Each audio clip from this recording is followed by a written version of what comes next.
আমি শুরু থেকে একটা কাসিরা বলেছিলাম, হাওয়ার গাড়ি হাওয়ায় চলে, তেলের গাড়ি তেলে চলে, বিনা তেলে চালায় গাড়ি নবী সুলাইমান আলাইহিস সালামকে আল্লাহ পাক পৃথিবীর মধ্যে 4 জন ব্যক্তিকে প্রতাপশালী বাদশা বানিয়েছিলেন। মুসলমানদের মধ্যে 2 জন, কাফেরদের মধ্যে 2 জন। মুসলমানদের মধ্যে 2 জন, একজনের নাম হলো নবী সুলাইমান আলাইহিস সালাম। আল্লাহ তাকে বিরাট পৃথিবীর খলিফা বানায়া দিয়েছিল, ধন সম্পদ এত পরিমাণ দিয়েছিল, এত বড় বাদশাহী পৃথিবীর মধ্যে আর কাউকে দেয় নাই। এমন ক্ষমতা, যিনি বাতাসের সঙ্গে চলাফেরা করতেন, যিনি সিংহাসন নিয়ে এ দেশ থেকে ও দেশে ঘুরে বেড়াইতেন, হাওয়া লাগতো না, পেট্রোল লাগতো না, ডিজেল লাগতো না, কোনো ড্রাইভার লাগতো না, শুধু হুকুম দিত আর সঙ্গে সঙ্গে চলে যেত।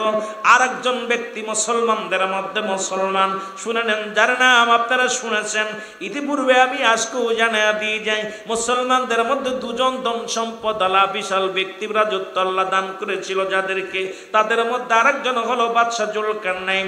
আল্লাহ তারে পৃথিবীর মধ্যে বিশাল ধন সম্পদের মালিক বানিয়ে দিয়েছিল। এত বড় লম্বা মানুষটাই লম্বা ছিল 48 হাত লম্বা।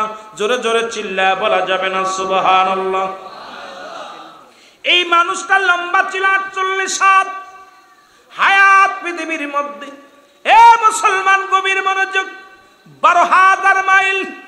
এ মুসলমান, আল্লাহ তাকে একটা মুজিজার ঘোড়া দান করেছিল। এই ঘোড়াটা যখন একটা কদম ফেলতো 12,000 মাইল অতিক্রম করত।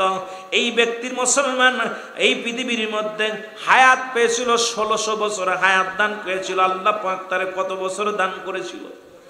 যেটা বলা যাবে না কত বছর? 1600 বছর হায়াত আল্লাহ দান করেছিল। আর কাফেরদের মধ্যে 2 জনকে আল্লাহ ক্ষমতাশালী করেছিল। পৃথিবীর মধ্যে মুসলমানদেরকেও ক্ষমতা দিছে, কাফের মুশরিকদের দিছে। দেখছে আমার আল্লাহ কারা আমার প্রতি রুজু হয়, কারা ইসলামের প্রতি ঝুঁকে পড়ে। মুসলমান শুনে নেন, এই কাফের বেঈমানদের মধ্যে একজনের নাম হলো বাদশা নমরুদ বা ফিরাউন বলা হয়, ওই মিশরের অধিপতি। আর একজন হলো বাদশা বাসল মসমুক বুক্তানাসর। এই 2 জনকে আমার আল্লাহ পৃথিবীর মধ্যে কাফের মুসলমান, কাফেরদের মধ্যে 2 জন আর মুসলমানদের মধ্যে 2 জনকে আল্লাহ ধন সম্পদের মালিক বানিয়ে দিয়েছিল। এদের মধ্যে নবী সুলাইমান যখন এই বাল্য থেকে, যখন কিশোর জীবন থেকে যখন যৌবন আসলো, এই যুবক ভাইয়েরা শুনে নেন, ওরে সুলাইমান আলাইহিস সালাম বিবাহের বয়স হলো। এর সুলাইমান নবীজিকে যে রাজত্বের মধ্যে রাজ সিংহাসনে বসে ডাকতে বললেন, ও রাজা। রাজা ডাকতে বলল, এ মন্ত্রী, এ এমপি, এ আমার প্রজারা শোনো, আমি বিবাহ করব, তোমরা মেয়ে দেখো। জোরে জোরে চিল্লায় বলা যাবে না মারহাবা। যে কথা বলতেছিলাম দিলের কান লাগে শোনো গো, নবী মুসলমান শুনে নাও। এ মুসলমান শোনো, উনি ঘোষণা করলেন যে মেয়েকে বিয়ে করবো 4টা গুণ থাকা লাগবে। কয়টা গুণ? 4টা গুণ। 1 নাম্বার গুণ থাকবে, সামানতের খেয়ানতদারি হবে না। 2 নাম্বার, সে ব্যক্তি আমলদারি হবে। 3 নাম্বার, তার বংশটা ভালো হওয়া লাগবে। যে বংশের ভিতরে বাতিলেরা আছে, এ যুবকেরা, তোরা যারা বিয়ে করবি, খোঁজ লবি, যত বড় নামাজি হোক, ওই ওহাবিদের কোন জাত যেন ঘরে না আসে। ধরে কোন ঠিক কিনা? মনে থাকবো, এরা ওই খাসলাতটা ধরতে হইব। ওই জাতির ভিতরে ঢুকা যাবে না, এই জাতিরে কোনদিন মানুষ করা যাবে না। ঠিক কিনা? যাবেনি। ওরা রাসেল বাইফারের মতো বিষাক্ত। ওরা সবল দিলে, ওরা সবল দেয়, উপরে একটা রূপ, ভিতরে একটা রূপ। দিক বুতে উপরটা যত চাকচিক্কা দেখা যায়, আল্লাহর কসম ওদের ভিতরটা, যেহেতু ওই বংশের মধ্যে আমার বিস্তার, কারণ আমার অধিকাংশ চাচারা ওই পন্থী করি। অনেক বক্তা আছে উপরে লিবাস লাগাইছে সুন্নিয়াত, ভিতরে ওহাবিতে ভরা। গোলালু হে মুসলমান, তার বংশ পরিচয় হওয়া লাগবে, বংশ ভালো হওয়া লাগবে। 4 নাম্বার, তাকে রূপবতী হতে হবে। সারা দেশের মধ্যে, রাজ্যের মধ্যে চিঠি লিখে সরিয়ে ফেললেন, সুলাইমান পয়গম্বর বিবাহ করবে, সুলাইমান পয়গম্বর রাজা বিয়ে করবেন। কোন নারী আসুনি, এমন কোন নারী চারটে গুণের গুণান্বিত কেউ আসুনি, বিয়ে দিব তার সঙ্গে বিয়ে হবে। কোন নারী তার কাছে চিঠি লেখলেন না। চিঠি লেখলেন একজন জালে, যিনি মাছ ধরে, সমুদ্রে মাছ ধরে, ইনে জালের একটা কন্যা আছে, আল্লাহ তাআলা তারে দান করেছিল একটা জেলের মেয়ে। ওই জেলের মেয়ে যেমন রূপবতী, তেমন আমলদারি ছিল, তেমন ছিল মুসলমান, সব দিক থেকে অনেক ভালো। 1 নম্বরে গুণবতী ছিল, 2 নম্বরে আমলদারি ছিল, 3 নম্বরে মুসলমান আমানতদারি ছিল, 4 নাম্বারটা ওনার ছিল না, যেহেতু বংশ পরিচয় তিনি গরিব, গরিবের একটা জেলের মেয়ে। এইটা তিনটা নিয়ামত আল্লাহ তার ভিতরে দান করেছিল, একটা নিয়ামত নাই। বাবা বড় স্বপ্ন দেখলেন, বাবা চিন্তা করে আর ডাকতে বলে, আল্লাহ যদি পয়গম্বর সুলাইমান যদি আমার জামাই হয়, পয়গম্বর সুলাইমান যদি আমার জামাই হয়, আমার জীবনটা ধন্য।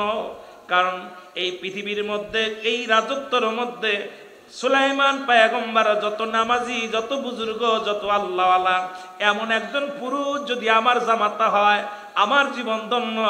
উনি বাড়ি যায় ডাক দে বললেন, কন্যার মেয়েকে, মেয়ের মাকে ডাক দে বলে, মেয়ের মারে শোনো, আমার বড় শখ, আমার বড় আশা, পয়গম্বর সুলাইমান আলাইহিস সালাম বিয়ে করবে। এই বিয়ের জন্য পাত্রী দেখা শুরু করেছে। সুন্দর পাত্রী লাগবে, 4টা শর্ত দিছে। আমার কন্যার তো তিনটা গুণ আছে, একটা আমার কন্যার ভিতরে নাই। এই 3টা গুণের মধ্যে 1 নম্বর, অত্র রাজ্যের মধ্যে আমার মেয়ের মতো এত আমানতদারি মেয়ে আর পৃথিবীর মধ্যে নাই। আমার মা বোনের আজকে আমানত নিয়ে নষ্ট করো, দেখা যায় প্রেম প্রীতি করে তোমার সম্পদ লুটাইয়া দিছ অন্য পুরুষের কাছে। মুসলমান, তোমার রূপ জৈবন দেখে ফেলেছ অন্য পুরুষে, কিন্তু মুসলমান শোনো, তুমি আমানতের খেয়ানত করলে, তুমি তোমার বিয়ের আগেই তোমার আমানত, স্বামীর আমানত অন্যের কাছে বিলিয়ে দিলে, আল্লাহর আদালতে কি জবাব দিবে? আমার যুবক ভাইরা যারা সুন্নি বলে দাবি করো, একটু আলোচনাটা শোনো, আল্লাহ যেন বুঝার তৌফিক দান করে। জোরে জোরে চিল্লায় বলা যাবে না মারহাবা। কেলাই মদিনায় রাসূল নামে বলেন, রে আকাশের চন্দ্র কে রে বলো, আকাশের চন্দ্র কে রে, কে আনলো দুনিয়ায় রে রাসূল নামে বলেন, রাসূল নামে কেলো দুনিয়ায় বলেন, কেলো দুনিয়ায় রাসূল। দেখি নাই শুনি নাই কোথাও,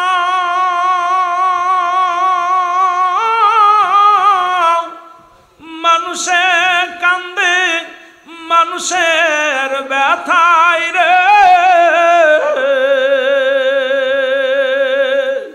ওরে এমন দরদির কথা বলো, এমন দরদির কথা শুনলে পরাণ জুড়ায় রে। মেয়ের মার সঙ্গে আলাপ পরামর্শ শুরু করে দিল। জালে মশাই বলে, মেয়েটাকে বিবাহ দিতে যদি পারতাম, আমি বাবা হয়ে বড় ধন্য হয়ে যেতাম। আমি বাবা হয়ে পৃথিবীর মধ্যে সবচেয়ে বেশি হ্যাপি হতাম, কারণ একজন আল্লাহওয়ালা জামাতা পাইতাম, একজন আল্লাহওয়ালা বুজুর্গ। শুধু আমি সম্পদের জন্য সুলাইমানকে চাই না, রাজত্বের জন্য সুলাইমানকে চাই না। সুলাইমান পয়গম্বর আল্লাহর একজন প্রিয় মানুষ, সে সদা সর্বদা আমল করে, নামাজ পড়ে, রোজা রাখে, পৃথিবীর মধ্যে সবচেয়ে ভালো আমলগুলো করে। এমন একজন আল্লাহওয়ালা জামাই যদি আমার জীবনে জুটে যেত, আমার কপাল খুলে যেত। জোরে জোরে চিল্লায় বলো সুবহানাল্লাহ। এ ভাইরা আমার, বন্ধুরা আমার, ভিতর থেকে মেয়েটা সব কথা শুনতে পারলেন। বাবা মায়ের কথা শুনিয়া জায়নামাজের মধ্যে বসে বসে মেয়েটাও বলে, পরওয়ারদিগার আলম, আমার ভিতরে তুমি 3টা গুণ দিয়েছো। 1 নাম্বার সৌন্দর্য, 2 নাম্বার তুমি আমার আমানতদারি, আমার আমানত নষ্ট হয় নাই। পৃথিবীর কোন পুরুষ আমার চেহারা দেখে নাই, পৃথিবীর কোন বেগানা পুরুষ আমার চেহারা দেখতে পারে নাই। আমি আমার স্বামীর আমানত নষ্ট করি নাই। এ আলে পরওয়ারদিগারে আলম, শুধু একটা গুণ আমার ভিতরে নাই, সেটা হলো আমরা গরিব মানুষ। আমাদের বংশ, আমার বংশ হলো আমার আব্বা জান মাছ মারে, মাছ ধরে জেলে। সুতরাং আল্লাহ যদি সুলাইমান পয়গম্বর আমার স্বামী হতো, আমার জীবনটা ধন্য হয়ে যেত। আমি পৃথিবীর মধ্যে আমি বিবি হিসেবে সুলাইমান নবীরে যদি একবার পাইতাম, আমার পৃথিবীর মধ্যে আর কোনো পা নাই, চা নাই, পৃথিবীর কোনো ধন সম্পদ চাই না, বাড়ি চাই না, গাড়ি চাই না। এমন একজন বুজুর্গওয়ালা আল্লাহওয়ালার স্ত্রী যদি হতে পারতাম, আমার জীবনটা ধন্য হয়ে যেত। জোরে জোরে চিল্লায় বলা যাবে না সুবহানাল্লাহ। সুলাইমান পয়গম্বরের কাছে চিঠি লিখলেন। চিঠিখানা শত শত মানুষ বীর পয়গম নিয়ে গিয়েছিল, কোনো চিঠি আসে নাই। সুলাইমান নবীর মুখটা বড় মলিন। সুলাইমান ডাকতে বলে, সুলাইমান পয়গম্বর সুলাইমান ডাকতে বলে, হে মন্ত্রী, হে পেশাব, তোমরা কি কোনো নারীর সন্ধান পেলে না? এই 4 গুণে গুণান্বিত কোনো নারী আমার রাজ্যের মধ্যে নাই, আমার মহল্লার মধ্যে নাই। বলে, হুজুর একটাও পত্র পায় না, একটাও চিঠি পায় নাই। তবে একটা চিঠি পেয়েছি, যদি আপনার সামনে অভয় দেন তাহলে বলতে পারবো। সুলাইমান পয়গম্বর বললেন, কি সেই অভয়, তুমি কি চাও বলো। বলে, হুজুর এই রাজ্যের মধ্যে কোনো মেয়েই তো বিয়ের জন্য রাজি হয় নাই, আপনার কাছে চিঠি লেখে নাই। একটা পত্র আইছে, 3টা গুণ তার মধ্যে আছে, একটা গুণ তার মধ্যে নাই। সেই গুণটা হলো, বলে কি সেই গুণ বলো। বলে, সেই গুণটা হলো সে কোনো ধনাঢ্য ব্যক্তির মেয়ে নয়, কোনো বংশগত মানুষ বংশের মেয়ে নয়, সে একজন জালে মাছ ধরে, সেই জালের মেয়ে আপনাকে বিয়ে করার জন্য প্রস্তাব দিছে, চিঠি পাঠাইছে। এই চিঠিখানা মুসলমান গভীর মনোযোগ পয়গম্বর সুলাইমানের হাতে উনি ডাক দিয়ে বলেন, দেখি দি চিঠিখানা। এই চিঠিখানা হাতের মধ্যে নিয়ে মুসলমান পয়গম্বর সুলাইমান টান দিয়ে ছিঁড়ে ফেলে দিয়ে বললেন, তোমরা কি অফার নিয়ে আসছো আমার জন্য? রাজ্যে আমি অর্ধ রাজ্যের মালিক, আল্লাহ আমারে বানায় দিছে, এই পৃথিবীর মধ্যে বড় বাদশাহী, আর আমি একজন জেলের মেয়ে বিয়ে করব। ভিতরে একটা অহংকার ঢুকে গেছে, রেওয়া ঢুকে গেছে। মুসলমান কবির মনোযোগ, সঙ্গে সঙ্গে ওই পত্রখানা ছিঁড়ে ফেলেছে। আমার আল্লাহ তাআলা সুলাইমানের উপরে বড় গুসা হয়ে গেছে। জোরে জোরে চিল্লায় বলা যাবেন আল্লাহু আকবার। আমার ভাইরা, আমার বন্ধুরা, চিঠিখানা যখন ছিঁড়ে ফেললো, পত্রখানা যখন ছিঁড়ে ফেললো, কয়েকদিন যাইতে যাইতে রাজদরবারে বিশাল একটা অনুষ্ঠান। ওই রাজদরবারের প্রধান অতিথি হলো সুলাইমান পয়গম্বর। আর দুষ্ট জিন সবসময় মুসলমানদের ভালো চায় না। ও মুসলমান, ভালো মানুষের ভালো মঙ্গল, খারাপ মানুষ খারাপ, জিন জাতিও চায় না। মুসলমান শুনে নেন, অসংখ্য জিন বশ করে রাখতেন সুলাইমান পয়গম্বর। পয়গম্বর সুলাইমান ওই রাজ্যে ছিল একজন দুষ্ট জিন। সুলাইমানের জরুরাত, দুনিয়ার জরুরাতের জন্য উনি বললেন, রাজসভা শুরু হয়ে গেলেন। উনি বললেন, আমি একটু জরুরাতে কাজে যাই, 2 নম্বরে আমি একটু বাইরে যাবো, এখান থেকে সুযোগ করবো। এটার সুযোগটা পাইলেন দুষ্ট জিন। যখন দেখলেন সুলাইমান পয়গম্বর কাজে গিয়েছেন, জরুরাত কাজে গিয়েছে, এই ফাঁকে সুলাইমানের সুরত ধরে রাজসিংহাসনে যায়, সঙ্গে সঙ্গে বললেন, মুসলমান আর রাজসিংহাসন থেকে যখন বাইরে গেছে, ওনার হাতে ছিল একটা মজাদার আংটি। এই আংটিখানা সুলাইমান পয়গম্বর রেখে গেছেন মন্ত্রীর কাছে। মন্ত্রী যখন এই আংটিখানা ধরেছিলেন, এসেই দুষ্ট জিন বলে, তাড়াতাড়ি আংটিটা দাও। আংটি হাতের মধ্যে নিয়ে এই সিংহাসনের মধ্যে বসে গেছে সুলাইমান পয়গম্বরের সুরত দইরা। আর ধরে বলতেছেন, শোনো রাজ্যের সব মানুষ শোনো, এই রাজ্যের মধ্যে একটা দুষ্ট মানুষ প্রবেশ করেছে, সে এই রাজ্যের মধ্যে ঢুকে রাজদরবারে আসবে, এসে সে নিজেই সুলাইমান বলে দাবি করবে। এই দাবি করার পর সে নিজেই বলবে আমি সুলাইমান, এই কথা বলে দাবি করবে। তোমাদের কাছে আমার একটা দাবি, এই লোকটা যখন ভিতরে প্রবেশ করবে তাকে তোমরা বিচার করবে, তার বিচারেও তাই আনবে, তাকে খবরদার ঢুকতে দিবা না, কারণ এই লোকটা কিন্তু সুলাইমান পয়গম্বর বলে দাবি করবে, খবরদার তারে কিন্তু মেনে নিবা না। জোরে জোরে চিল্লায় বলা যাবে না আল্লাহু আকবার। যে কথা সেই কাজ মুসলমান শোনো। পয়গম্বর সুলাইমান কি করলেন? এ মুসলমান শোনো, এদিকে উনি বাইরে থেকে জরুরাত শেষ করে অজু করে পুত পবিত্র হয়ে যখন ভিতরে ঢুকলেন, প্রহরীরা বাধা দিলেন। দেখে সুলাইমানের চেহারা, পয়গম্বর সুলাইমানের চেহারা আর আগে যে বসে আছে রাজসিংহানে একই রকম চেহারা। আল্লাহু আকবার বলেন। একই রকম চেহারা। উনি বলে, প্রহরীরা বলে দাঁড়ান, আপনি কে? আমি তোমাদের নেতা, তোমাদের রাজা। পয়গম্বর সুলাইমান কয়, না না, আমাদের রাজা তো ভিতরে প্রবেশ করেছে, তুমি আবার কে? আমি তোমাদের রাজা, আমি তোমাদের পয়গম্বর, আমি তোমাদের সুলাইমান, আমাকে তোমরা চিনতে পারছো না? কয় না, একটু আগে একজন গিয়েছে, সেই তো আটেন, দেখে আসি। ভিতরে যা দেখে মুসলমান পয়গম্বর সুলাইমান আলাইহিস সালাম যা দেখে ওই রাজ সিংহাসনে বসে আছে একই সুরত দইরা, একই রূপ দইরা চেয়ারের মধ্যে বসে আছে। আর এক নজর দুষ্ট জিন দেখার সঙ্গে সঙ্গে প্রজাদেরকে, প্রজারা শোনো, একটু পরেই সেই লোকটা হয়তো রাজ দরবারে ঢুকবে, ঢুকেই বলবে আমি সুলাইমান, আসল সুলাইমান। খবরদার খবরদার, তার কথা বিশ্বাস করবে না, সে কিন্তু দুষ্ট প্রকৃত।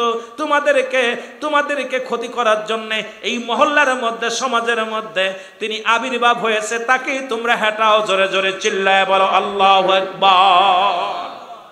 সুলাইমান পয়গম্বর যা বলে, প্রজারা এটি তো আমি, তোমরা কাকে বসাইছ? এ মুসলমান শুনে নাও, আর আল্লাহ তাআলা যে মুজিজার আংটিখানা দিয়েছিল, এই আংটি যার কাছে থাকতো সারা পৃথিবীর মানুষ তার দিকে ঝুঁকে যেত। পশু পাখি কীট পতঙ্গ এমনকি প্রজারা সবাই তার অনুগত হয়ে যেত। দুষ্ট জিনের হাতে আংটিখানা। সুলাইমান পয়গম্বর দাঁড়ায় রইলেন, প্রজারা তারে ধরলেন, ধরে আঘাত, তাকে মারলেন, অনেক আঘাত করলেন, মারলেন। মার খায়া সুলাইমান পয়গম্বর পড়ে রইলেন, বেহুশ হয়ে গেলেন। ওনাকে ধরে নিয়ে জঙ্গলের পাশে ছুঁড়ে ফেলে দিয়ে আসলেন। সুলাইমান পয়গম্বর পড়ে আছে, রাজ্য চালাইতেছে দুষ্ট জেনে। প্রজারা খুব অনাহারে অনেক কষ্টের মধ্যে জীবন যাপন করতে লাগলেন। আর ওদিকে আসল সুলাইমান রাস্তার ধারে পড়ে আছে। ওই রাস্তা দিয়ে ধরা যাইলে দেখে সুলাইমান, ও মুসলমান, ওই ব্যক্তি পড়ে আছে, যা দেখো রক্ত মাখা, মাথার মধ্যে আঘাত, গায়ের মধ্যে আঘাত, রক্ত মাখা অবস্থায় পড়ে আছে রাস্তার ধারে। ওনাকে যে তুলে উঠাইলেন, উঠানোর পর বলতেছে, বাবাজি আপনার কি হয়েছে? আপনি কোনো দুর্ঘটনা ঘটেছে কি বলেন? কয় না, আমার কিচ্ছু হয় নাই। রক্ত মুছে কি করলেন? কয় কোথায় বাড়ি? কোনো বাড়ির পরিচয় দেয় না। কোন রাজ্যের মানুষ, কোন জায়গা বাড়ি, কোনো পরিচয় দেয় না। জালে কি করলেন? নিজের সাথে করে নিয়ে ওনার বাড়িতে নিয়ে চলে গেলেন। যা ওনাকে সেবা যত্ন করতে লাগলেন। সেবা যত্ন করার পর মুসলমান শুনে নেন, যেদিনই জালে ওই বাড়িতে সুলাইমান নবী পয়গম্বরকে নিয়ে গেছে, ওই দিন সমুদ্রে যায় অনেক মাছ, নদীতে যায় অনেক মাছ পেয়েছে, অনেক পরিমাণ মাছ পেয়েছে, লাভবান হয়েছে, মাছ শিকার করেছে। চিন্তা করে যুবকটাকে বাড়ি আনলাম, বাড়ি আনার পর প্রচুর পরিমাণ মাছ আমার জালে পড়েছে। এই যুবকটা একটা ভাগ্যবান যুবক, এই যুবককে ছাড়া করা যাবে না, যুবকটাকে রাখবো। আর প্রতিদিন বেশি বেশি করে মাছ জালে পড়তে লাগলো। জোরে জোরে চিল্লায় বলা যাবে না সুবহানাল্লাহ। এ মুসলমান গভীর মনোযোগ। জালে বলেন, যুবক রে, বাবা যুবক, মনে কিছু না করলে একটা কথা বলি। বলে কি? আমার একটা লোকের প্রয়োজন, বিপুল পরিমাণ মাছ ধরতে পাই আমি জানি। আগেতে যে মাছ পেতাম তার অনেক গুণ বেশি পাই। আমার একটা লোকের প্রয়োজন। তুমি যুবক মানুষ, যদি কিছু মনে না করো, আমি তোমাকে নদীতে নিয়ে যেতে চাই। যদি আমার সাথে যেতে চাও তাহলে তোমাকে নিয়ে যেতে চাই। যুবক বলে, জি আমি যাব, আমাকে নিয়ে চলেন। যুবককে নিয়ে গেলেন। যা পর ও মুসলমান গভীর মনোযোগ, ওদিন এত পরিমাণ মাছ পেয়েছে, অন্য দিনের তুলনায় দ্বিগুণ মাছ ওদিন জালে ধরা পড়েছে। জালে অত্যন্ত খুশি হয়ে গেছে, যারে যুবক এত বড় ভাগ্যবান, যেদিন থেকে আমার বাড়িতে আসছে আজকে তারে নদীতে আনছি, বিপুল পরিমাণ মাছ পেয়েছি। সুতরাং এই যুবক একজন আল্লাহওয়ালা ভালো ব্যক্তির মধ্যে কোনো সন্দেহ নাই। জোরে জোরে চিল্লা বলা যাবে না মারহাবা? আর একটু জোরে চিল্লা বলেন মারহাবা। যুবক কি করছে? যুবককে মাছ ধরার পর এর অনেক দিন যাচ্ছে, বছর একটা ঘুরে গেছে, এক বছর পূর্ণ হয়ে গেল। জেলে ডাকতে বলে, বাবা তোমাকে একটা কথা বলতে চাই। বলে কি কথা? কয় বাবা তুমি নামাজি ব্যক্তি, বুজুর্গ ভালো ব্যক্তি, তোমাকে একটা কথা বলি। আমার বাড়িতে আমরা কয়জন সদস্য তুমি বলতে পারো কিনা? তোমাকে ধরে বলে কেন আমরা 3 জন। কয়জন? জোরে বলেন কয়জন? এক বছরে যে বাড়িতে আছে সেই বাড়িতে কয়জন মানুষ? জালে বলে কয়জন মানুষ? বলে বাবা আমরা আপনার বাড়িতে 3 জন মানুষ। কয় না রে বাবা, না 3 জন নয়, 4 জন মানুষ। বলে 3 জন কে কে? কয় আপনি, আমি আর আমার চাচি, যিনি আপনার ওয়াইফ, আপনার বিবি। কয় না বাবা না, এরপরও আর একটা মানুষ আছে এই বাড়িতে, আমাকে আল্লাহ একটা কন্যা সন্তান দান করেছে, এই কন্যাটা বাড়ির মধ্যে আছে। জোরে জোরে চিল্লায় বলেন সুবহানাল্লাহ। দেখেন না তৎকালীন জামাতে পর্দার বিধান, কত বিধান ছিল, কত সুন্দর ছিল। আর আমাদের অবস্থা, পয়গম্বর সুলাইমান গভীর মনোযোগ, এ মুসলমান, উনি অবাক হয়ে গেলেন। উনি চিন্তা করেন একটা বছর জালের বাড়িতে এই 3 জন মানুষ ব্যতীত আমি আর কাউকে দেখি নাই। কয় বাবারে আমার যে মেয়েটা আছে 1 নম্বর সামানতদারি, পৃথিবীর মধ্যে কোনো বেগানা পুরুষের সামনে যায় না, পৃথিবীর মধ্যে কোনো বেগানা পুরুষের সামনে যায় না। এমনি আল্লাহ তারে এবং আমলদারি, অত্যন্ত আমলদারি। আমার মেয়ে নামাজ পড়ে, আমার মেয়ে রোজা রাখে, আমার মেয়ে পর্দা করে, অনেক আল্লাহওয়ালা। আমার মেয়েটা পর্দাসিনী, আমার মেয়েটা দুনিয়ার মধ্যে রূপবতী। আমার মেয়েটার শুধু একটা গুণ নাই, বড় আশা ছিল, বড় স্বপ্ন ছিল, বড় আশা করেছিলাম এই জামানার পয়গম্বর সুলাইমান পয়গম্বরের সঙ্গে আমার মেয়েটা বিবাহ দিব, কিন্তু আমি গরিব হওয়ার কারণে তার সঙ্গে শুভ কাজটা হলো না। আমার চিঠি প্রত্যাখ্যান করেছে। বড় আশা নিয়ে আমার মেয়েটা আমল করে, মেয়েটারও বড় শখ ছিল, বড় আশা ছিল সুলাইমান পয়গম্বরকে বিয়ে করবে, কিন্তু কপালে নাই। বাবা যদি মনে কিছু না করো, আমার ওই সতী সাথী নারী আমানতদারি মেয়েটাকে যদি তুমি মনে না কিছু না করো, আমার কন্যার সঙ্গে তোমার বিয়ে দিতে চায়। যদি তুমি রাজি হও তাহলে বাবা আমার কন্যার সঙ্গে তোমার বিয়ে দিব, যদি রাজি থাকো বিয়ে পড়ায়া দিব। জোরে জোরে বলেন সুবহানাল্লাহ। সুলাইমান পয়গম্বর চিন্তা করে বিয়ে তো করাই লাগবে, রাজ্য তো গেছে, সবই তো চলে গেছে, বিয়ে শাদী তো করাই লাগবে। তো যেহেতু গুণবতী, আমানতদারি, আমলদারি, যদিও বংশ জেলের বংশ, এ মুসলমান, তারপরেও যেহেতু আল্লাহওয়ালা বিয়ে করবো, উনি রাজি হয়ে গেলেন, বিয়ে রাজি হয়ে গেলেন। সুবহানাল্লাহ বলেন না? আর একটু জোরে। বিবাহ হয়ে গেল, জেলের মেয়ের সঙ্গে সুলাইমান পয়গম্বরের বিয়ে হয়ে গেল। বিয়ে হয়ে গেল, বিয়ের পরের দিন সুলাইমান আলাইহিস সালামকে নিয়ে গেলেন। শ্বশুর বলতেছে বাবাজি চলো নদীতে যায়, মাছ ধরতে যায়। নিয়ে গেলেন। ওদিন যেদিন বিয়ে পড়াইলেন, ওদিক যখন জাল পেতেছে এত পরিমাণ মাছ ধরেছে, ওই মাছ উঠানোর ক্ষমতা নাই। জালে এত, প্রতিটা জালের করার মধ্যে এত পরিমাণ মাছ ধরেছে। ওর মধ্যে বিশাল একটা মাছ ওদিন কি হয়েছিল শুনে নেন। মুসলমানের মধ্যে কথা বাদ গিয়েছে, কথাগুলো না বললে বুঝতে পারবেন না। সুলাইমান আলাইহিস সালাম কি নদীর মধ্যে দেখছে একজন ভালো জিন দেখে মুসলমান সুলাইমান পয়গম্বর মাছ ধরতেছে। সুলাইমানকে দেখে ভালো জিনটা চিন্তা করে, হারে সুলাইমানের কি অবস্থা, এখানে কেন মাছ ধরে? যিনি পৃথিবীর মধ্যে বড় রাজত্ব আল্লাহ দান করেছে, পৃথিবীর মধ্যে ধন সম্পদের মালিক বানায়া দিছে, সে আজকে কেন মাছ ধরে নদীতে? কারণটা কি জানতে হবে। সুলাইমান এখানে কেন? উনি একটা দড়ি চলে গেলেন। জিন যা, ভালো জিন যা দেখে দুষ্ট জিন বসে বসে রাজত্ব পালন করার রাজ্য বসে বসে হুকুম দেয়, প্রজাদের কষ্ট দেয়, প্রজাদের দুঃখে সুখ কিচ্ছু দেখে না, শুধু জিন শুধু নিজের কাজ চালায়, সারা পৃথিবী তার মুঠোর তালুর মধ্যে নিয়ে নিজেকে বড় ক্ষমতাবান দাঁড়ি মনে করতেছে। দূর থেকে ভালো জিন দেখে দুষ্ট জিনকে দাবর শুরু করেছে। আহারে এ মুসলমান যখন দাবর শুরু করেছে, এই দাবর খায়া জিন রাস্তার মধ্যে থেকে রাজ সিংহাসন থেকে উঠে এত জোরে দৌড় দিছে, দৌড়াইতে দৌড়াইতে ওই নদীর মধ্যে যাইতেছিল।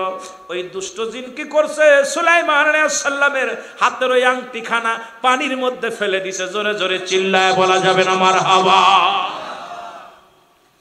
যখন আংটিখানা ফেলে দিছে, ওই সমুদ্রের বড় একটা মাছ, ওই মাছটা আধার মনে করে আংটিখানা গিলে ফেলেছে। সুবহানাল্লাহ বলেন। আর ওই সমুদ্রের মাছ, নদীর যত মাছ, সব মাছগুলো ওই বড় মাছটার দলভুক্ত হয়ে গেছে, সবাই তার মুখী হয়ে গেছে। সমস্ত মাছগুলো ঝাঁকে ঝাঁকে বড় মাছের পাশে ঝাঁকে ঝাঁকে আসতেছিল। আর যখন সুলাইমান নবীকে নিয়ে মুসলমান জালে যখন জাল ফেলছে, আর ওই জালের ফেলার সঙ্গে সঙ্গে ওই বড় মাছটা, যে মাছটা আংটিখানা খেয়েছে, মুজেজার আংটিখানা, ওই আংটিখা মাছটা ও মুসলমান সামনে হাজার হাজার মাছ এসে জালের মধ্যে পড়ে গিয়েছে। জাল উঠানোর পর সমস্ত মাছগুলো বিক্রি করে দিছে। বড় মাছটা জেলে বলে, আমার নতুন জামাই গতকালকে বিয়া হয়েছে, এই মাছটা আমার জামাইরে আমি সুন্দর করে খাওয়াইবো, এই মাছটা আমি বিক্রি করবো না। বাড়ি নিয়ে চলে আসলেন। বাড়ি এসে বিবিকে ডাক দিয়ে কয়, বিবি রে, আমি সব মাছ বিক্রি করে দিছি, একটা মাছ বাকি রাখছি, সবচাইতে বড় মাছটা আমি বাড়ি নিয়ে আসছি, এই মাছটা ভালো করে কেটে দাও, এই মাছটা কেটে জামাইরে সুন্দর করে খাওয়াও, কারণ আমি গরিব মানুষ, এত কিছু খাওয়াইতে পারি না। ওই মাছ নদী থেকে বড় মাছটা ধরেছি, এই মাছটা আমার জামাই বাবাজিকে মেয়েকে সুন্দর করে মাছ রান্না করে খাওয়াও। জোরে জোরে চিল্লায় বলা যাবে না সুবহানাল্লাহ। মাছটা দিলেন খুকিরে। জালার মেয়েরে বলছে, মা মাছটা তুমি কোটো। মেয়েটা বিসমিল্লাহ বলে, এমন আমলদারি মেয়ে, বিসমিল্লাহ করে মাছটা যখন পোজ দিছে গলার মধ্যে, আর অমনি একটা আংটি বাইর হয়ে গেছে। সুবহানাল্লাহ বলেন। মেয়ে আংটি দেখি অমূল্য রতন, আংটিটা নিয়ে চিন্তা করে, আহারে জামাইরে তো কিছু দিতে পারলাম না, বাসর রাত্রে, আগামী দিন আমার বাসর হবে আজকে রাত্রে, তো জামাই যখন আমার বাসর ঘরে আসবে, আমি তাকে আমার স্বামীকে এই পুরস্কারটা দিব। উনি ভিতরে ঢুকছে, পুরস্কারটা হাতের মধ্যে আংটি নিয়ে বাসর ঘরে যায় বসে আছে। সুলাইমান পয়গম্বর সন্ধ্যার পরে রাত্রে ইবাদত বন্দেগী করে যখন ঘরের মধ্যে আপনার বাসর ঘরে গেছে, বিবিকে সালাম দিছে, আসসালামু আলাইকুম, বিবি ভালো আছে? বিবির সালামের উত্তর দেওয়ার পর বলতেছে, বিবি আজকে তোমার কাছে একটা কথা জানতে চাই, বাসর রাত্রে সত্য করে বলবা, তুমি কোনো প্রেম টেম করছো নি, কোনো ভালো কারো মন দেওয়া নেওয়া করছো নি? বিবি বলে, স্বামীরে হ্যাঁ, আমি একজনকে মন দিয়ে ফেলেছিলাম। সুবহানাল্লাহ বলেন না, আরো জোরে বলেন না। ওই স্মৃতি সুলাইমানের ভাষা, যে মেয়ে তো চিঠি লিখছিল, আমি একটা ছেলেকে মন দিয়ে দিছিলাম। কেমনে? কই এই দেশের প্রেসিডেন্ট বাদশা সুলাইমানকে আমি মনে প্রাণে ভালোবেসে ফেলেছিলাম। সুবহানাল্লাহ বলেন না, আরো জোরে। কই তারপরে কি হলো? কয় আমি চেয়েছিল 4টা গুণের গুণান্বিত একটা কন্যা, একটা মেয়ে চেয়েছিল। আমার ভিতরে 3টা গুণ ছিল, একটা গুণ ছিল না। সেই গুণটা হলো যে আমার বাবা দরিদ্র জাইলা, এই জন্য আমার বিয়ে প্রত্যাখ্যান করেছে। আমি পৃথিবীর মধ্যে বড় চাইছিলাম জীবন আর বিয়ে করব না, যেহেতু আমার আব্বা মা আপনার সঙ্গে বিয়ে দিছে, আপনি আমার সুলাইমান, আজ থেকে আপনাকে নিয়ে আমার জীবন চলবে। জোরে বলেন না সুবহানাল্লাহ, আর একটু জোরে। মুসলমান গভীর মনোযোগ। বিবি পায়ের মধ্যে সালাম দিয়া স্বামীর হাত ধরলেন, হাত ধরে বলে, স্বামী রে, আজকে আমি একটা উপহার দিব পৃথিবীর মধ্যে, আমি কন্যা একটা ভালো, আমি আপনার বিবি একটা উপহার দিব। উনি হাতটা নিয়ে পয়গম্বর সুলাইমানের হাতের মধ্যে যে আংটিখানা ভরে দিছে, সঙ্গে সঙ্গে সুলাইমান পৃথিবীর যে হারানোর শক্তিগুলো যা কিছু ছিল সব কিছু আবার ফিরে পাইল। সুলাইমান লজ্জা পেয়ে গেলেন, মাথা নত করে, যে মেয়ের বিয়ের প্রত্যাখ্যান করেছিলাম আমি, সেই মেয়েকে আমি বিবাহ করলাম, সেই মেয়েকে আমি পাইলাম। সুলাইমান পয়গম্বর তখন বিবিকে ডাকতে বলে, বিবি রে শোনো, ও বিবি শোনো, পৃথিবীর মধ্যে আজকে তোমাকে আমি একটা কথা বলি, তুমি আমাকে হারান রত্ন ফিরিয়ে দিছো, আল্লাহ পাকের মুজেজার এই আংটিখানা তুমি কোথায় পেলে আগে বলো? কয় আংটিখানা আমার আব্বা জানছে, মাছটা ধরে আনছেন আপনি যে গিয়েছিলেন নদীতে, নদীতে আপনি এবং বাবা যান যা পার যে আংটিখানা, এই আংটিখানা মাছের পেটের মধ্যে পেয়েছি। আমি দেখে অনেক খুশি হয়েছিলাম, চিন্তা করেছিলাম আমার জামাইকে আমার স্বামীকে এটা দিব, উপহার দিব, এই রেখে দিয়েছিলাম যত্ন করে। আজ আপনাকে আমি দিলাম উপহার, কারণ আপনি আমার সুলাইমান, এইটা মনে করে আমি দিলাম। কয় না রে বিবি না, তুমি সত্য সুলাইমানের হাতে আংটি দিছো, তুমি মিথ্যা সুলাইমানের হাতে আংটি দাও নাই। কারণ তুমি মনে মনে যারা চেয়েছিলে, যাকে মনে প্রাণে মন দিয়ে দিয়েছিল আল্লাহকে, পৃথিবীর মধ্যে একমাত্র আল্লাহকে পাওয়ার জন্যে, একমাত্র জান্নাত পাওয়ার আশায়, দুনিয়ার জিন্দেগি নয়, আল্লাহ পাকের গোলামি করার জন্য, আল্লাহ পাকের দাসত্ব করার জন্য বিবিরে আজ তুমি সেই সুলাইমানকে পেয়েছ। আর পৃথিবীর সমস্ত ইতিহাস, ওই ইতিহাসগুলো উনি বললেন আমি সুলাইমানের যা হয়েছিল মুসলমান শুনে নেন। এই জন্য গভীর মনোযোগ আমি আপনাদেরকে বলে যাই, বিস্তারিত বলতে গেলে অনেক সময়ের ব্যবধান। আল্লাহ পাক যখন নিয়ত করবেন, ভালো নিয়ত, ভালো সহি নিয়ত করবেন, সুন্নি ভাইরা সুন্নি থাকার চেষ্টা করবেন, সুন্নি নারীকে বিবাহ করার সৃষ্টি নিয়ত করবেন, আমলদারি আমানতদারি মেয়েকে বিয়ে করার চেষ্টা করবেন, আল্লাহ মেয়েদেরকে বিয়ে করার চেষ্টা করবেন। ও আমার মারা শুনে নাও, তোমরাও পৃথিবীর মধ্যে আল্লাহ ওই ছেলেটাকে বিয়ে করার জন্য চেষ্টা করবা, কোন দাউস নয়, পৃথিবীর মধ্যে কোন দাউস মেয়ে দাউস ছেলেকে বিয়ে করার চেষ্টা করবেন না। পৃথিবীর মধ্যে রিক্সা চালক, ভ্যান চালক হোক, ভ্যান চালক হোক, নবীর প্রেমিককে বিয়ে করো। মুসলমান নয়, একজন আদর্শবান পুরুষকে বিয়ে করো, হালাল খোর বান্দাকে বিয়ে করো, হালাল খোর বান্দিকে বিয়ে করো। দুনিয়াতেও শান্তি পাবে, আখিরাতেও শান্তি পাবে। আল্লাহ বুঝার তৌফিক দান করো। সকলে চিল্লায়, জোরে জোরে চিল্লায় বলেন আমিন। একটু নবীর ভালোবাসা জুব্বার মধ্যে নয়, নবীর ভালোবাসা ঢুকাও অন্তরের মধ্যে। আজকে সুন্নি ভাইরা নবীর ভালোবাসা অন্তরের ভিতরে ঢুকানোর কারণে নবীর নামে তারা পাগল ফারাপর। সুন্নি ভাইরা নবীর ভালোবাসা হৃদয়ের ভিতরে ঢুকানোর কারণে বাড়ি ছেড়েছে, ঘর ছেড়েছে, সংসার ছেড়েছে, নবীর নামে পাগল পারাপার হয়ে গেছে। জোরে বলেন ঠিক কিনা? আরো জোরে বলেন। যে কথা বায়ানী সাহেব বলতেছিল, মুসলমান শোনে, একটা হলো ঈমান আর একটা হলো আমল। এ ভাই, একটা হলো আমল, একটা হলো ঈমান। রুহুবিহীন বডির যেমন মূল্য নাই, ঈমানবিহীন কোনো আমলের মূল্য নাই। রুহুবিহীন বডি যেমন, এই পৃথিবীর মধ্যে মানব দেহের অমূল্য সম্পদের নাম হলো ঈমান, আর ব্যক্তির জীবনের অমূল্য সম্পদের নাম হলো মুসলমান রুহু। এই মুসলমান শুনে নেন, ব্যক্তির জীবনের অমূল্য সম্পদের নাম রুহু। এর সব জায়গায় হাত আছে, পা আছে, চোখ আছে, সব কিছু ঠিক আছে, রুহুটা নাই। এই বডির কোনো দাম নাই, ঠিক কিনা? আছে না মিছে? সব ঠিক আছে, অঙ্গ প্রত্যঙ্গ সব ঠিক আছে মুসলমান, শুধু রুহু জিনিসটা নাই। এই বডির কোনো মূল্য নাই। কিন্তু পাও না থাকলেও চলবে, হাত না থাকলেও চলবে। কত মানুষের হাত নাই, কত মানুষের চোখ নাই, কত মানুষের কান নাই, কত মানুষের একটা হাত নাই, পা নাই, মুসলমান একটা অঙ্গহীন।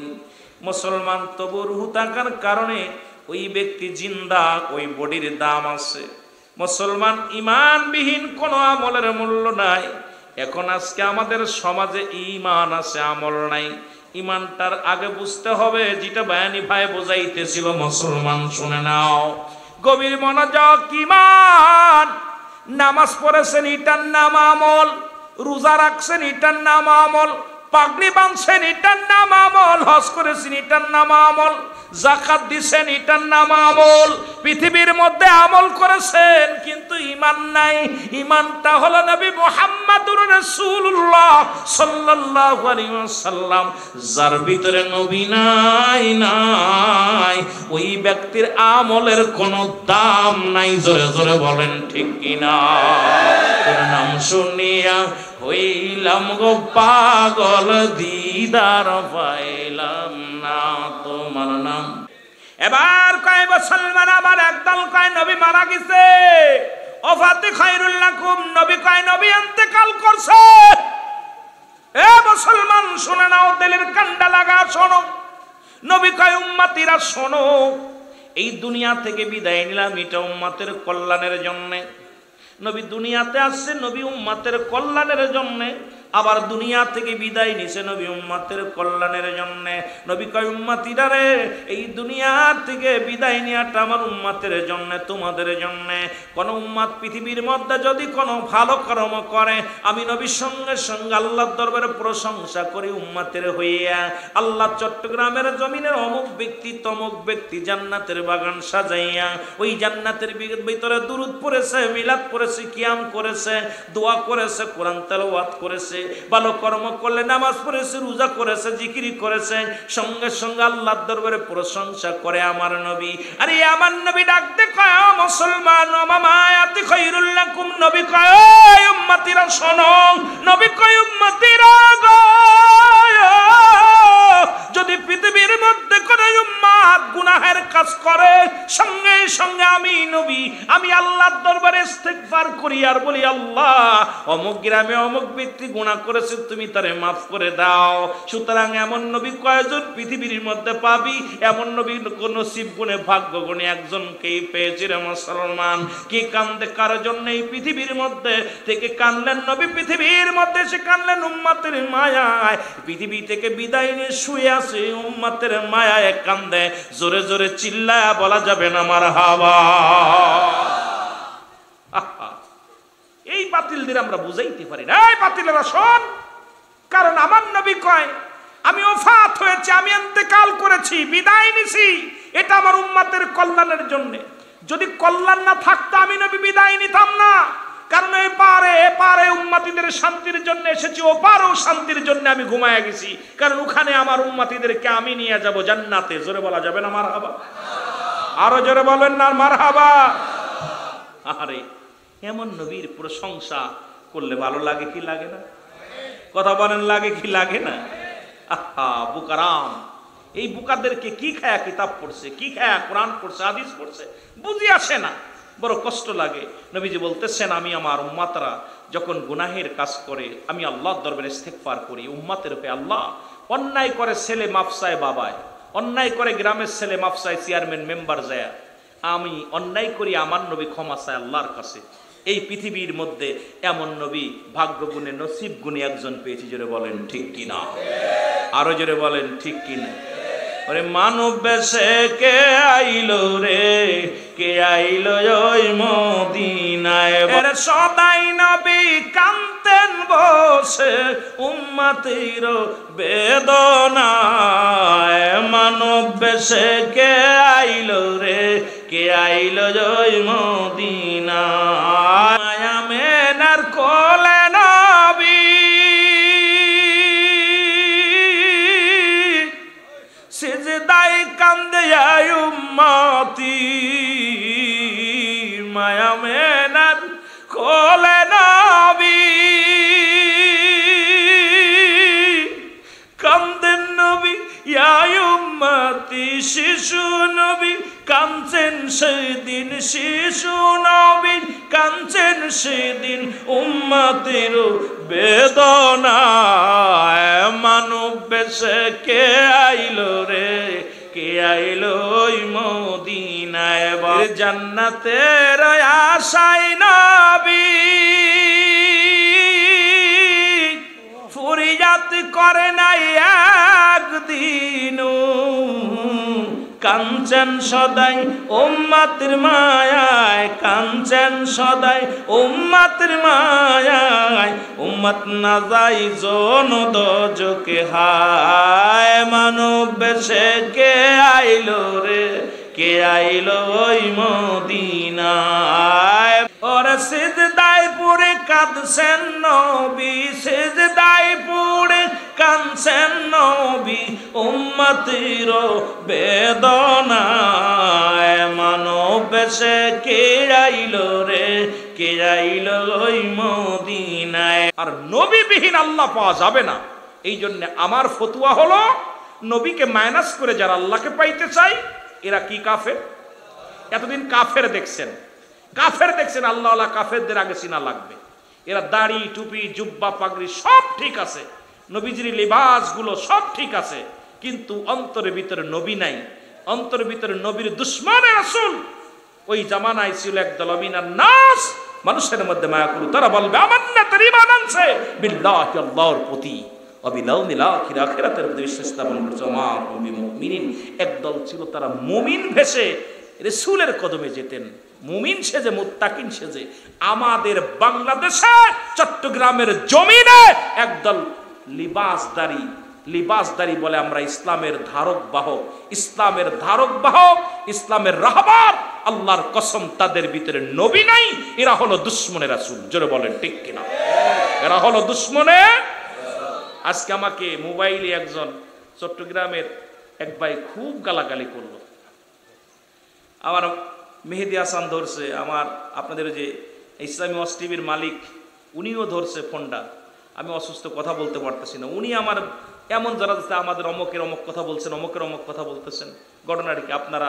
আপনারা দুশ্মনের রাসূল না আমরা দুশ্মন? আরে দুশ্মনের রাসূল যারা নবীর তাবারকরে যারা পায়খানার সঙ্গে তুলনা করতে পারে, আমার নবীর মিলাদ কিয়ামের বিরোধিতা করতে পারে, আমার নবীর নূরের বিরোধিতা করতে পারে, নবীর হাজের নাজরের বিরোধিতা যারা করতে পারে, আমার নবীকে সাধারণ পাবলিক যারা মনে করতে পারে, এদের সঙ্গে আমাদের কোনো আপোষ, এদের সাথে কোনো সম্পর্ক মনে থাকবো? সে যত বড় কুতুব হোক। জোরে বলেন ঠিক কিনা? আর ঈমান যার ভিতরে নাই, কিসের আমল? যার ভিতরে রূহ নাই, ওই বডির কোনো মূল্য নাই। জোরে বলেন ঠিক কিনা? আজকে দেখলাম বরগুনার জমিনে আমার সবচেয়ে কষ্ট লাগলো, বরযাত্রী খাওয়ার জন্য যাইতেছিল কালকে, গতকাল, আজকে দেখলাম নেটের মধ্যে যে একই ইসের ভিতরে 11 জন না 10 জন দুনিয়া থেকে বিদায় হয়ে গেছে বেলি ব্রিজ ভেঙে। তাল্লা কখন এই মানুষগুলো দেখতেছি শোয়ায় রাখছে, সুন্দর বডি ফিটনেস সব ঠিক আছে, বাতাসটা না থাকার কারণে কথাও বলতে পারছে না, উঠতেও পারছে না, খানাও খাইতে পারছে না, শোয়ায় রাখছে। ঠিক কিনা? তদ্রূপ আপনার আমার জীবনের যদি নবী না থাকে, কিসের নামাজ, কিসের রোজা, কিসের হজ, কিসের যাকাত, সব কিছু বরবাদ হয়ে যাবে। আগে লাগবে আমার নবী। জোরে বলেন ঠিক কিনা? আরো জোরে বলেন ঠিক কিনা? এখন আমার দেশের ভাইয়েরা সবাই বলে নবী আমগার মতো মানুষ। নবী কয় হায়াতি খায়রুল লাকুম। আলেম ওলামা গভীর মনোযোগ। নবী বলতে সুম্মাতিরা রে, আমি নবী দুনিয়ার মধ্যে আগমন করেছি, এটা আমার উম্মতের জন্য কল্যাণ স্বরূপ। সুবহানাল্লাহ বলেন। আরো জোরে, আরো জোরে। আমার হায়াতের জিন্দেগিটা, নবীজি আসছে দুনিয়ায়, এটা আপনার আমার কল্যাণের জন্য, মঙ্গলের জন্য। নবী বলতেছেন হায়াতি খায়রুল লাকুম, আমার হায়াতের জিন্দেগিটা এটা হলো আমার উম্মতের জন্য কল্যাণ স্বরূপ। কারণ আমার কোনভাবে শরিয়াত, কোনভাবে বিয়ে করতে হবে, কোনভাবে সংসার করতে হবে, আমার নবী বলতেছে আমার উম্মতিরা তোদের সঙ্গে আমি কথাবার্তা বলেছি, তোমাদের মতো চলাফেরা করেছি, তোমাদের সঙ্গে ব্যবসা বাণিজ্য এগুলো করেছি, শুধু আমার উম্মতের কিসের জন্য? আমার উম্মতের কল্যাণের জন্য, মঙ্গলের জন্য। আমার উম্মতিরা কি করবে, আমার আদর্শ কি, আমার উম্মতের আদর্শ হবে কি, এটা বুঝানোর জন্য আল্লাহ তাআলা আমাকে নবী, এই আমি নবীকে মানব রূপে এই মানুষের মধ্যে পাঠিয়েছে। জোরে বলা যাবে না মারহাবা? আরো জোরে বলা যাবে না মারহাবা? এখন ওদের ধারণা, আরে ওই নবী হয় কেমনে, বিয়ে করছে, ছেলে ছিল, মেয়ে ছিল, পরিবার পরিজন ছিল, রাজনীতি করছে, সংসার করছে, আবার নবী আমগার মতোই তো। নবীও মানুষ, আমরাও মানুষ। নবীরা হলো গুনাহ থেকে মুক্ত, আমরা গুনায় যুক্ত। জোরে বলেন ঠিক কিনা? কে মুক্ত? আমরা গুনায়। নবীরা হলো মাসুমের মাসুম, আমরা হলাম গুনাহ মার্কা মানুষ। এই ব্যাককলদের আমরা বুঝাইতে পারি না। মদিনার মাটিও মাটি, বাংলাদেশের মাটিও মাটি। মদিনার মাটি গায়ে লাগলে গুনাহ ঝরে যায়, বাংলাদেশের মাটি তাবিজ বানাইয়াও যদি নিয়ে রাখেন গলায়, সারা জীবন ভরে শরবত বানাই খাইলেও একটা গুনাহ মাফ হইব, হইব নি? কথা বলেন। অথচ মদিনার মাটি গায়ে লাগলে কি ঝরে? জোরে বলা যাবে না কি ঝরে? এখন মদিনার মাটিও মাটি আর বাংলাদেশের মাটি মাটি, বেশ কম আছে কিনা? আমি অল্প বুঝাইতেছি, কথা বুঝেন, বোঝেন না আমার কথা? বোঝেন? মদিনার মাটিও মাটি, বাংলাদেশের মাটিও মাটি, মাটি কিন্তু ঠিক আছে, বেশ কম আসেনি? কথা কন। এক মাটি গায়ে লাগানোর জন্য লক্ষ টাকা খরচ করে, আর এক মাটি গায়ে লাগলে চুলকানি রোগ হয়। বাংলাদেশের ময়লা আবর্জনায় ধুলাবালি লাগলে গায়ে কি হয়? কথা কয় না, কি হয়? চুলকানি হয়। আর মদিনার মাটি গায়ে লাগলে, কথা বলেন, কি ঝরে? মদিনা শরীফের পাথরে চুমা দিলে গুনাহ মাফ হয়। যেটা বলেন ঠিক কিনা? আর আপনাদের কত সুন্দর রেল স্টেশন, আপনার চট্টগ্রামে আমি একবার টিকিট কেটে এখান থেকে আপনার সিলেট গিয়েছিলাম। তা আমার বাবারা এই সিলেট সুন্দরভাবে ভালো পাথর দিয়ে সাজায় সাজায় রাখছে একদম ভালো করে। এই পাথরের মধ্যে চুমা দিলে সোনার গন্ধ কয়, প্রস্রাবের গন্ধ কয়। রেল স্টেশনের পাথরে বাড়ির পাশে চুমা দিলে, ওই পাথরে চুমা দিলে কয় প্রস্রাবের গন্ধ, আর মদিনার পাথরে চুমা দিলে গুনাহ মাফ হয়। পাথরে পাথরও বেশ কম। জোরে বলেন ঠিক কিনা? কথা বলেন ঠিক কিনা? প্রিন্সিপালে বেশ কম, আলেমে বেশ কম আছে। আজকে সারা পৃথিবীর মধ্যে নবীতে নবু বেশ কম আছে। আদম থেকে শুরু করে আখিরি নবী রাহমাতুল লিল আলামিন পর্যন্ত যত নবী আছে সমস্ত নবীদের ইমাম হলো রাহমাতুল লিল। আপনারা দিন ইসলাম বলার আগে নারায়ে রিসালাত বলতে হবে। নবী যদি না থাকতো কিসের ইসলাম? ইসলাম চিনাইলো যিনি, ইসলাম যার উপর আসলো তাকে আগে চিনার দরকার আছে কিনা? আর একটু জোরে বলেন আছে কিনা? যার ওসিলায় মিষ্টি খাও মোল্লা চেনো না। আগে মোল্লা না চিনা এই দুনিয়ার মধ্যে ইবাদত বন্দেগী কইরা শান্তি পাবা না। শান্তি পাইতে হলে মদিনায় দৌড়াও। জোরে বলেন ঠিক কিনা? ও মদিনার মাটি রে তুই যে বড় খাঁটি রে, বলো ও মদিনার তুই যে বড়, তোর বুকেতে শুয়ে আছে আমার নবী মুস্তাফা। যার সুয়াতে ধন্য হইল সোনার মদিনা, হার যার সুয়াতে ধন্য হল ও মদিনার মাটি রে তুই যে বড় খাঁটি রে, বলো তো মদিনার তুই যে বড়, তোর বুকেতে শুয়ে আছে আমার নবী মুস্তাফা। সুবহানাল্লাহ বলেন না? জায়গার দাম বাড়ছে ব্যক্তির কারণে, জায়গার দাম বাড়ছে ব্যক্তির কারণে। ইসলামের দাম বাড়ছে নবী। তা নবী চিনিস না কিসের ইসলাম? কথা কই না? নবী চিনিস না কিসের ইসলাম? আমার নবী চিনতে হবে আগে, তারপরে চিনতে হবে ইসলাম। ইসলাম চিনার আগে নবী চিনতে হবে, নবী চিনে ইসলাম চিনতে হবে, তাহলে চিনা যাবে। এই জন্য নবীর দাম, নবীর শান, নবীর মান। এই জন্য সুন্নিরা নবীর জন্য পাগল। আমাদেরকে কয় বেদাতি। কি বললো কিচ্ছু যায় আসে না। নবীর ভালোবাসার কারণে বেদাতি হইতে পারি, ঘর ছাড়তে পারি, বাড়ি ছাড়তে পারি, সংসার ছাড়তে পারি, এমনকি মৃত্যুকে হাসি মুখে বরণ করে নিতে পারি, তবে নবী ছাড়তে রাজি নেই। কথা বলেননি? নবী ছাড়তে রাজি নয়। জোরে বলেন ঠিক কিনা? রাজি আছেন তো? রাজি আছেন? তাহলে আগে লাগবে কে?